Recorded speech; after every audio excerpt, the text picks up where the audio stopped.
세상 사람들이 다투고 싸우는 것은 당연합니다. 왜냐하면 그들은 새 사람으로 거듭나지 않았기 때문입니다. 여러분, 왜 사람들은 이렇게 다투고 싸울까요? 모두 자기 자신을 위해 살기 때문입니다. 또 이것을 이제 다르게 표현하면 모든 사람들은 자기 위주로 생각합니다. 여러분, 한 몸이 된 부부도 모두가 자기 위주로 생각합니다. 그래서 아내의 생각이 다르고 남편의 생각이 다르죠. 그러다 보니까 부부가 다툼을 하는 겁니다. 정말 사랑해야 될 부부인데 다투게 되는 것입니다. 모든 게 자기를 위해서 하기 때문에. 여러분, 사람이 자기를 위해 사는 것은 당연하지 않습니까? 그러나 그렇지 않습니다. 하나님께서 처음에 우리 인간들을 창조하실 때 하나님을 닮은 이타적인 존재로 지으셨습니다. 그래서 사람은 본래 남을 위해 남의 유익을 구하며 살아가도록 그렇게 지음을 받은 것입니다. 그런데 죄를 짓고 타락함으로써 사람들은 지독한 이기주의자들이 된 것입니다. 그래서 심지어 부모들은 끝없이 자녀들에게 베푸는 것 같지 않습니까? 그런데 그렇지도 않습니다. 그 미우라 아야코 씨가 그 책에 보면 그런 글을 썼습니다.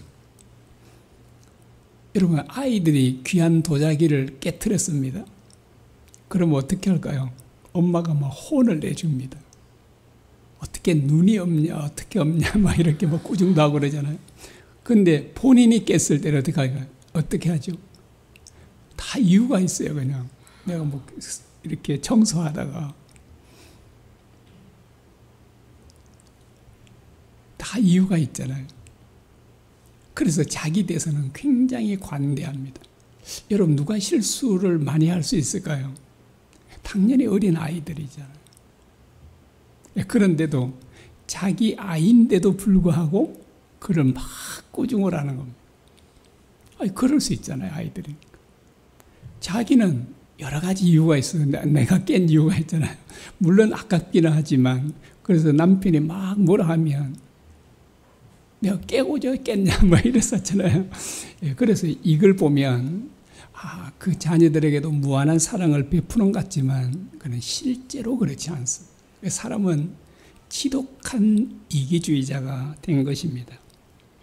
지금 중동 지역에 내 나라가 끔찍한 전쟁을 하고 있지 않습니까? 수많은 사람들이 죽어가고 있습니다. 특별히 무고한 아이들이 약 40% 이상이 아이들이라고, 죽는 사람 가운데 아이들이라고 그러지 않습니까? 지금 그렇게 그 이스라엘과 팔레스타인 전쟁에서도 지금 아이들이 4,000명 가까이 이렇게 죽임을 당했다라고 하지 않습니까? 여러분, 왜 이렇게 수많은 사람들을 죽이는 전쟁을 할까요? 상대방의 유익을 위해서? 그럴 수 없죠. 상대방의 유익을 위한다면 전쟁하지 않겠죠. 모두가 왜요? 자기 유익을 추구하고 자기를 위해서 살고자 하기 때문에 사람들은 이렇게 무슨 끔찍한 전쟁도 하게 되는 것입니다. 나라 간의 전쟁뿐만 아니라 각 나라 안에서도 서로 나눠 싸우잖아요. 정치한 걸 보십시오. 제가 요즘에 TV를 안 보고 하니까 뉴스도 전쟁에 대한 이런 것들은 좀 봐도 그렇게 보지 않으니까 속이 얼마나 편한지 모릅니다. 전에 뉴스 볼 때는 어떻게 여당과 야당이 그렇게 욕을 할 수 있을까, 싸울 수 있을까 비판하고, 그 칭찬해 주는 걸 거의 보지 못하지 않습니다. 정말 지루하게 똑같은 일인데도 서로가 이제 상대방을 공격하는 것을 우리가 볼 수 있지 않습니까? 피를 나누는 형제들도 다투고 외면하고 사는 사람이 많습니다. 심지어 부모 자녀 간에도 다투고요. 아예 보지도 않고 살아가는 사람도 많이 있습니다. 여러분, 세상 사람들이 이렇게 다투며 살아가는 것은 당연합니다. 형제 간에 싸우고 외면하고 사는 것도 당연하지 않습니까? 왜냐니까 그들은 거듭나지 않았기 때문입니다. 자, 그러나 마땅히 서로 사랑해야 될 그리스도인들도 다투고 싸운다는 것입니다. 여러분, 불신자들과 그리스도인들은 완전히 다릅니다. 불신자들은요, 새 사람으로 거듭나지 않았기 때문에 그들은 오로지 옛사람으로만 살아가게 됩니다. 그런데 우리 그리스도인들은요, 완전히 새 사람으로 거듭났지 않습니까? 새로 태어났습니다. 그래서 그들과는 완전히 다른 삶을 우리는 살아야 되는데도 불구하고 우리는 그렇게 살아가지 못하지 않습니까? 자, 그리스도인들도 서로 다투고 또 서로 비판하고 살아가지 않습니까? 여러분, 교회 안에서 왜 그래 분쟁이 많이 납니까? 여러분, 우리는 분명히 새 사람으로 거듭났지 않습니까? 그런데 세상 사람들과 다르게 이렇게 새로 거듭난 우리 그리스도인들이 왜 다투고 분쟁을 합니까? 그 이유를 오늘 본문 말씀을 통해서 우리가 살펴볼 수도 있습니다.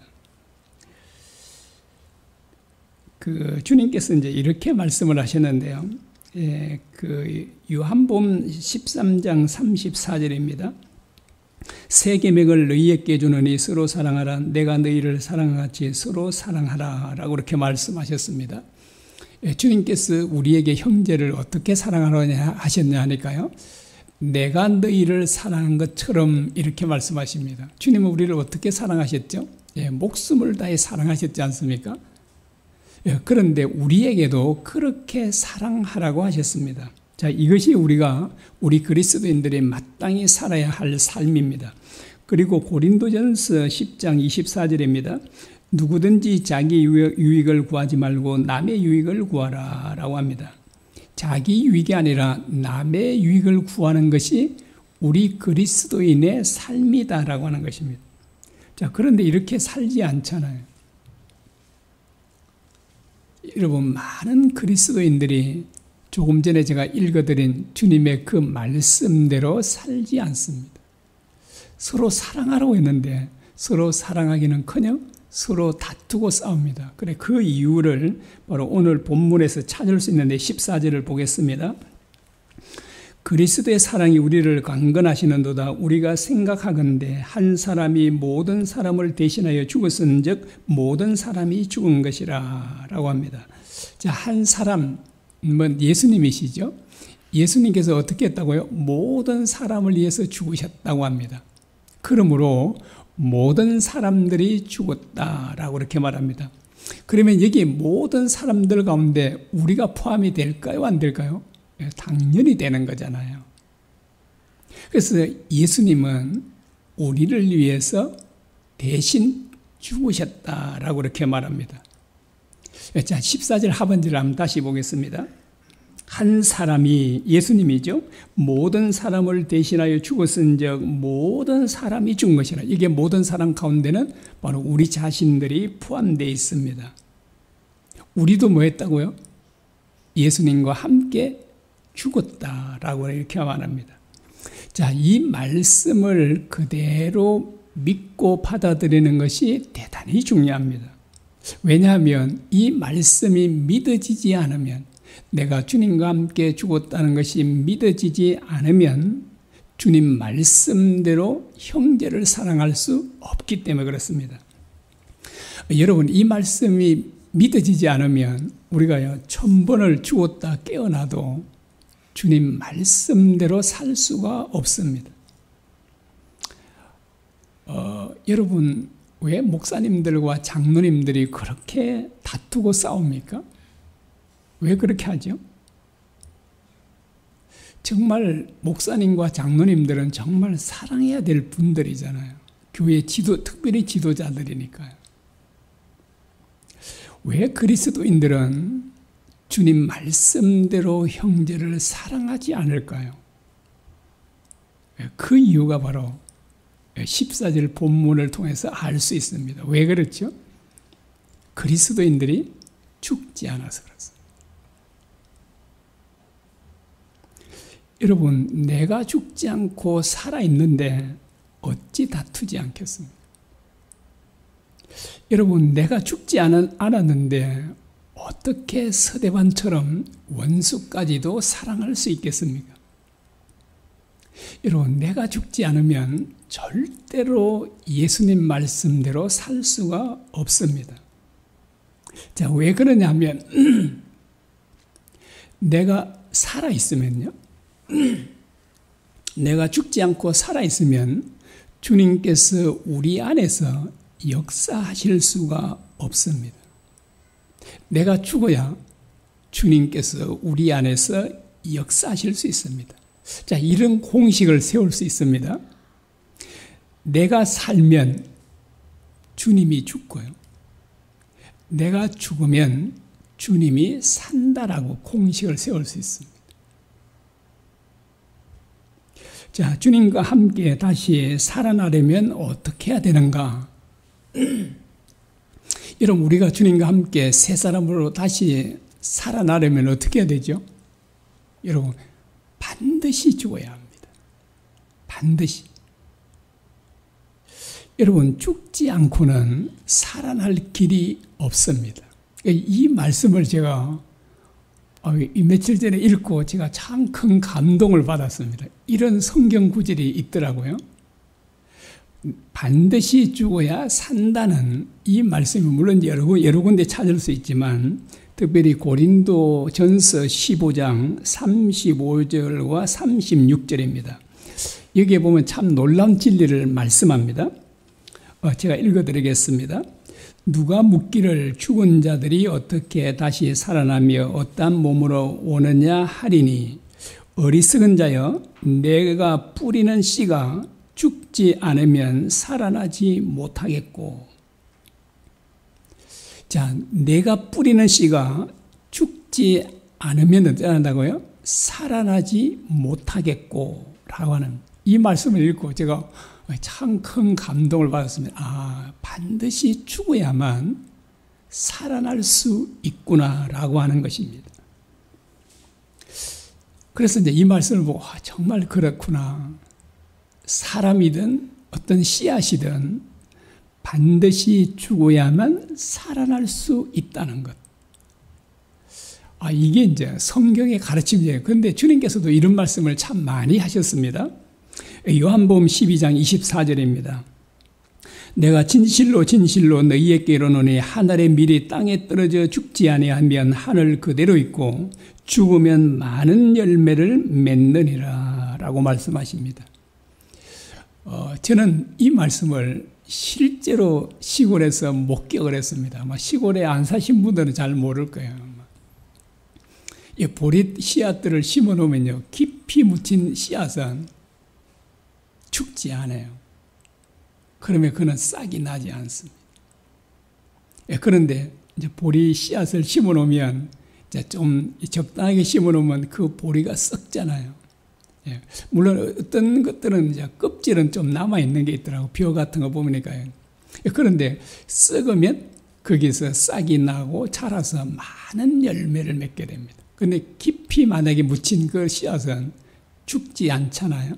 살아나지도 않고 많은 열매도 맺을 수가 없는 것입니다. 이것은 사람도 마찬가지라는 것이죠. 죽지 않으면 절대로 살 수도 없고 열매도 맺을 수 없고, 그런데 죽으면요, 살아날 수도 있고 많은 열매도 맺힌다는 것입니다. 앞에서 말씀했죠. 우리가 살아있으면 주님께서 우리 안에서 절대로 역사하실 수가 없습니다. 내가 죽어야만 주님께서 진짜로 살아 역사하기를 시작합니다. 여러분, 주님께서 살아 역사하시면 당연히 많은 열매를 우리가 맺을 수 있다라고 하는 것입니다. 그런데요, 여러분, 오늘 본문에 보니까 놀라운 진리를 우리에게 말씀해 주고 있지 않습니까? 다시 한번 14절 하반절 보겠습니다. 한 사람이, 예수님입니다, 모든 사람을 대신하여 죽었은즉 모든 사람이 죽은 것이라. 우리가 죽었다 그러잖아요. 여러분, 죽을 것이다라고 합니까? 죽은 것이라고 합니까? 앞으로 뭐 이렇게 살아가면서 뭐 점점 죽어갈 것이다. 이렇게 말씀해요. 예수님과 함께 십자가에서 어떻게 죽었다고 말씀하고 있습니다. 우리는 어땠다고요? 죽었다고 합니다. 여러분, 우리가 우리 자신들을 죽일 수 있을까요? 여러분, 혹시 여러분의 자아를 죽일 수 있던가요? 막 노력하면 내 자아 죽일 거야. 내가 기도해서 아니면 막 금식 기도하든지 산기도를 하든지 그래가지고 내 자아를 죽일 거야. 죽던가요? 절대로 안 죽습니다. 죽일 수도 없어요, 우리는. 딱 죽이는 방법은 뭐라고요? 주님과 함께 죽는 것입니다. 그런데 주님을 믿는 우리들은 어떻다고요? 주님과 함께 죽었다는 것이죠. 그래서 이 말씀을 그대로 받아들이는 것이 정말 중요합니다. 이걸 받아들이면 어떻다고요? 진짜 놀라운 역사가 일어나게 되는 것입니다. 이 말씀이 믿어지면 실제로 우리에게 놀라운 능력이 나타나게 됩니다. 여러분, 믿음은 기적을 낳습니다. 주님께서 이렇게 말씀했지 않습니까? 믿는 자에게는 뭐하다고요? 능치 못함이 없느니라. 이렇게 말씀하잖아요. 여러분, 마리아가 하나님의 말씀을 믿었더니 어떤 기적이 일어났죠? 남자가 없이요. 처녀 혼자로서 혼자가 아이를 잉태하는, 예수님을 잉태하는 기적이 일어났어요. 어떻게 해요? 하나님의 말씀을 믿음으로 받아들였을 때.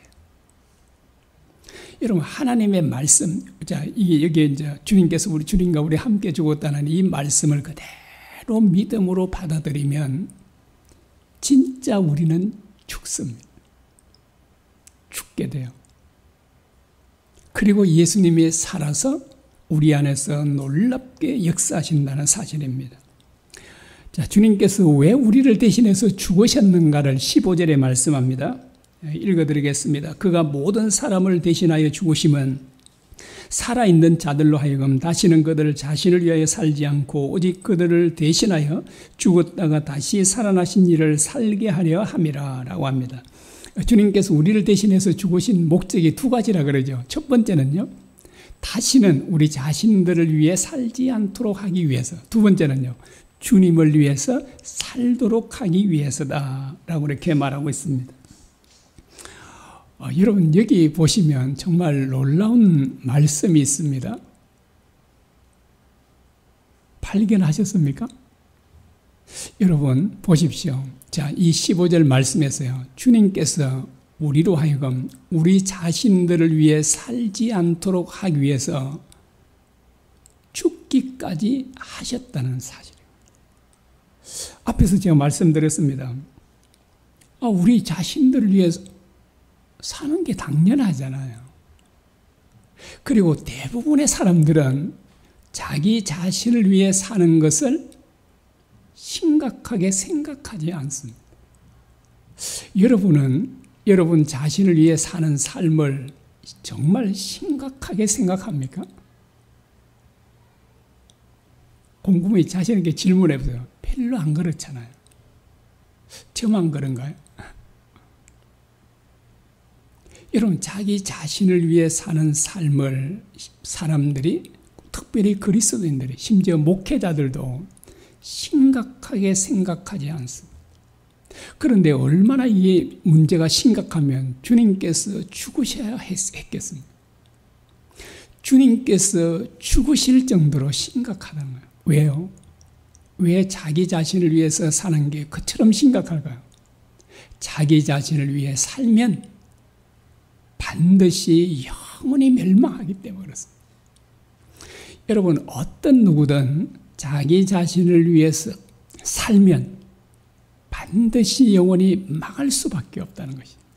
그래서 주님께서 우리로 하여금 우리 자신을 위해 살지 않도록 하기 위해서 주님께서 그 엄청난 십자가를 지셨다고 말씀하고 있는 것입니다. 여러분, 이 말씀을 15절의 이 말씀을 실제로 믿으면, 실제로 믿는 사람이면 어떻게 살까요? 절대로 자기를 위해 살지 않을 것입니다. 어떻게 살겠어요? 주님께서 우리를 영원히 망하지 않도록 하기 위해서 우리를 위해서 대신 죽으셨지 않습니까? 그 까닭은 우리가 이전처럼요, 우리 자신들을 위해 살아가지 않도록 하기 위함이다 라고 합니다.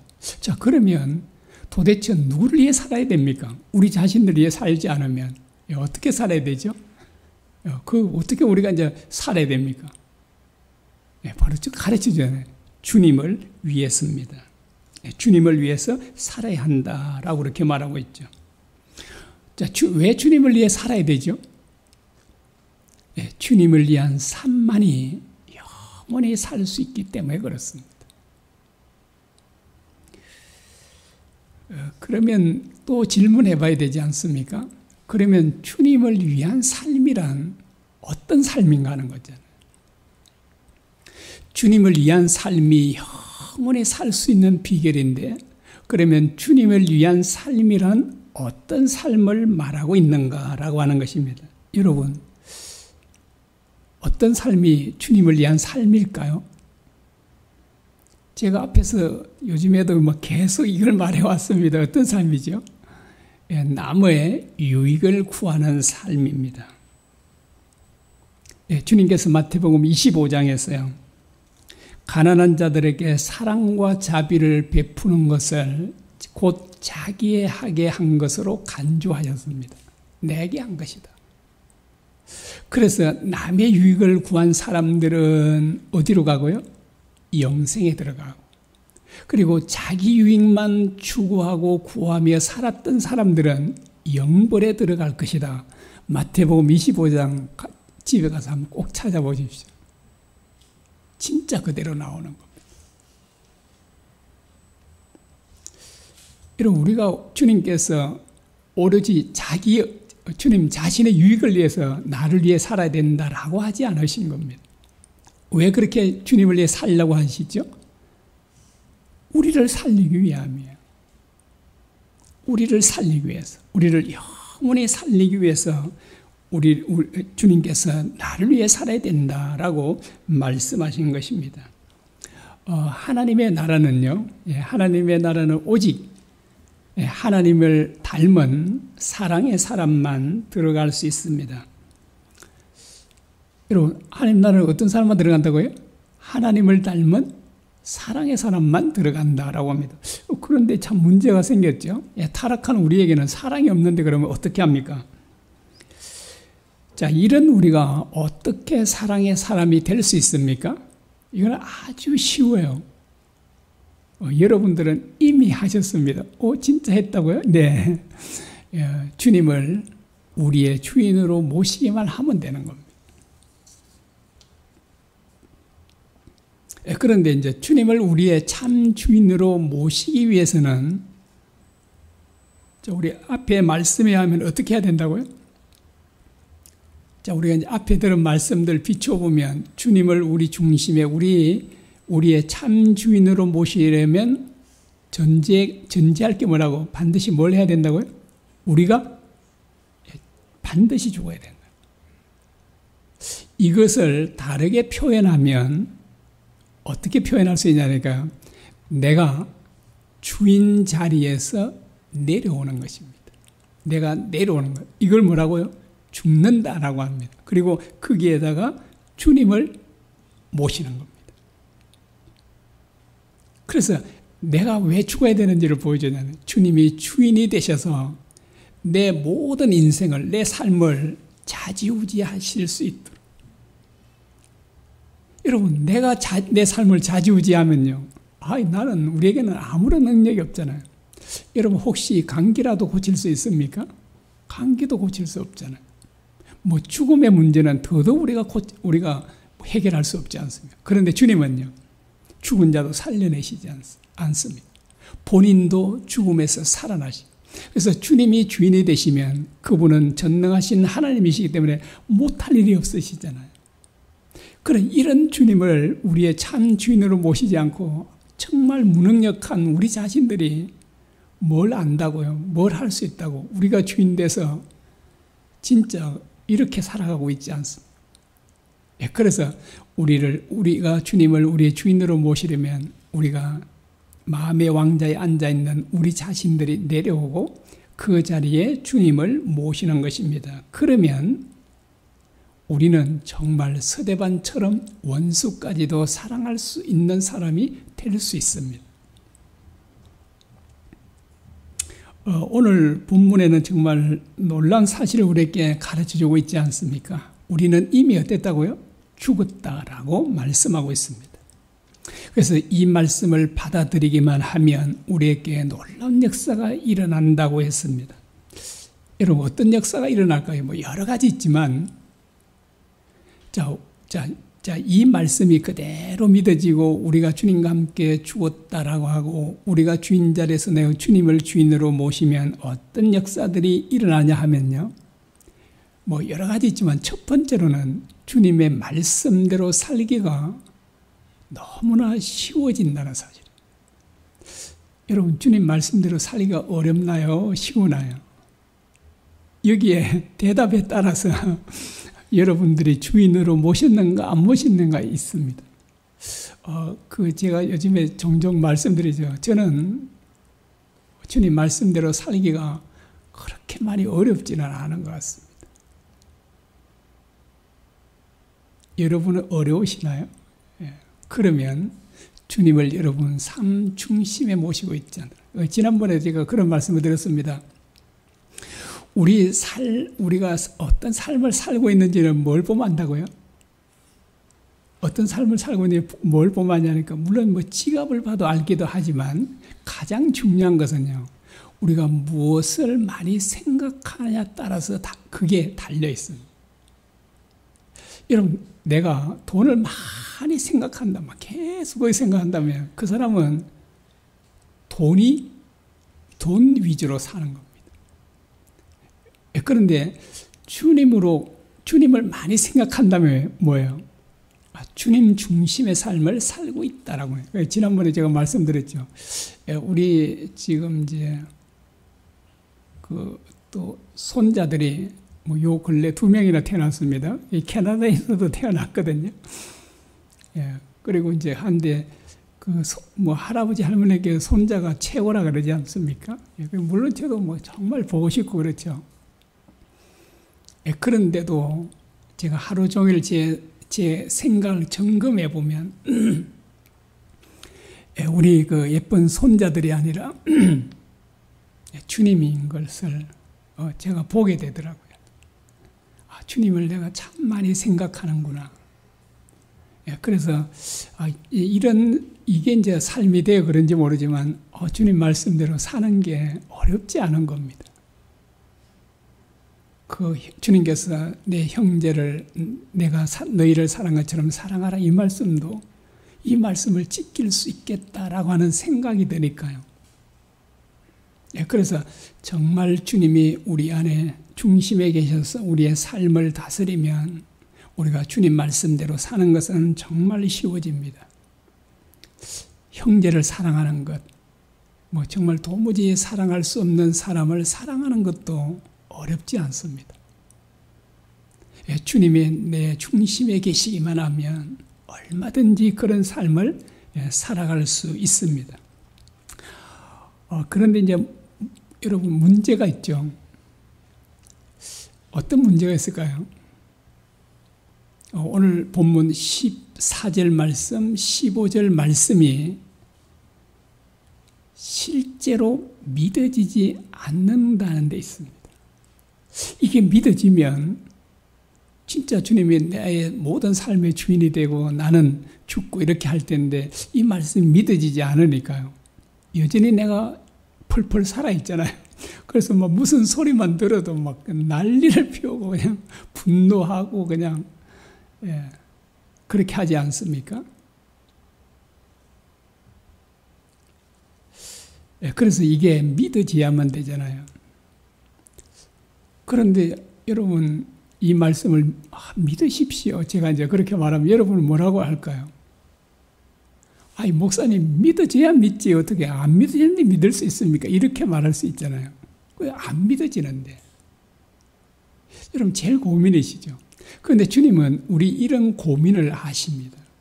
그래서 우리 고민을 해결할 수 있도록, 우리가 해결할 수 있도록 어떻게 하면 믿음이 생기는지를 성경에다가 주님께서 기록해 두게 하셨습니다. 우리 그 말씀, 우리 자주 듣는 말씀이죠. 로마서 10장 17절입니다. 그러므로 믿음은 들음에서 나며 들음은 그리스도의 말씀으로 말미암았느니라. 자, 믿음이 생겨야 되잖아요. 그 믿음 어떻게 생긴다고요? 말씀을 들음으로 생긴다라고 합니다. 자, 그래서 우리가 매일 성경 말씀, 하나님의 이 말씀을 매일 읽고 묵상하는 게 정말 중요한 겁니다. 그리고 교회 나와서 말씀을 듣는 것도 중요하죠. 그래서 우리는, 자, 이 믿음은 어떻게 생긴다고요? 말씀을 들음으로 생긴다고 합니다. 자, 그 다음에 두 번째는요, 히브리서 12장 2절과 3절입니다. 믿음의 주여 또 온전하게 하시는 이인 예수를 바라보자. 죄인들이 이같이 자기에게 거역한 일을 참으신 일을 생각하라. 여기 이제 두 단어가 나오죠. 예수를 바라보자라고 하고 생각하라라고 이렇게 말하고 있습니다. 자, 예수님은 어떤 분이실까요? 그분은 믿음의 권원이시고 믿음의 완성자이십니다. 자, 믿음의 창시자고 믿음의 완성자잖아요. 그래서 예수님을 바라보면 믿음이 생긴다는 거예요. 그리고 그 주님을 우리가 계속 묵상하고 생각하면 믿음이 생겨진다는 거예요. 이것도 제가 경험했다 그러지 않습니까? 예, 저는 이렇게 알람을 맞춰놓고 이렇게 주님을 자꾸 생각을 하는 겁니다. 혹시 잊어버릴까 봐 또 알람 맞춰놓고, 물론 알람 안 해도 수시로 제가 주님을 생각하지만, 그런데 또 뭐 다른 거 정신 팔고 있다가도 알람 울리면 또 주님을 생각하는, 주님 감사합니다. 또 주님을 생각하죠. 자, 이 일을 계속 이렇게 좀 하고 나니까 진짜 이전과는 다른 믿음이 제게 생긴 겁니다. 그러고 나니까 제가 말씀대로 사는 것도 굉장히 쉬워졌습니다. 여러분, 그 엄청난 영생을 어떻게 얻죠? 여러분, 열심히 선행을 행해서 얻었습니까? 어떻게 해요? 믿음으로잖아요. 여러분, 믿음은 엄청난 영생도 얻게 합니다. 자, 믿음은 우리가 주님과 함께 죽었다는 것도, 그 믿음도 가질 수 있는 겁니다. 그 믿음이 생겨지면 어떻다고요? 우리는 놀랍게 변화될 수 있다라고 하는 거예요. 그래서 우리가, 자, 이런 삶이 되면, 이 말씀이 믿어지면 우리도 정말 예수님처럼 살 수 있습니다. 지금도 제가 볼 때는 여러분들이 온전하지는 않지만 여러분 모습 속에서 예수님처럼 살고 계십니다. 여러분 그걸 아십니까?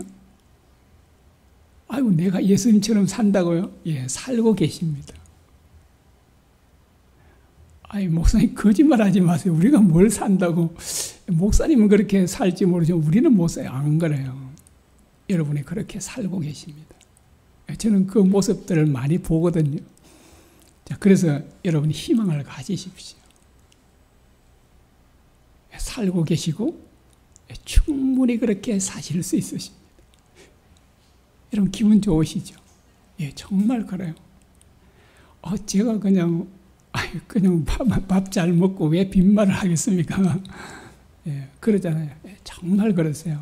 예, 여러분들의 모습 속에는 주님의 모습이 보이고 주님처럼 지금도 살아가고 계십니다. 그런데 지금 가지고는 부족하죠. 더 풍성하게 우리가 주님을 위해서 살아가야 할 것입니다.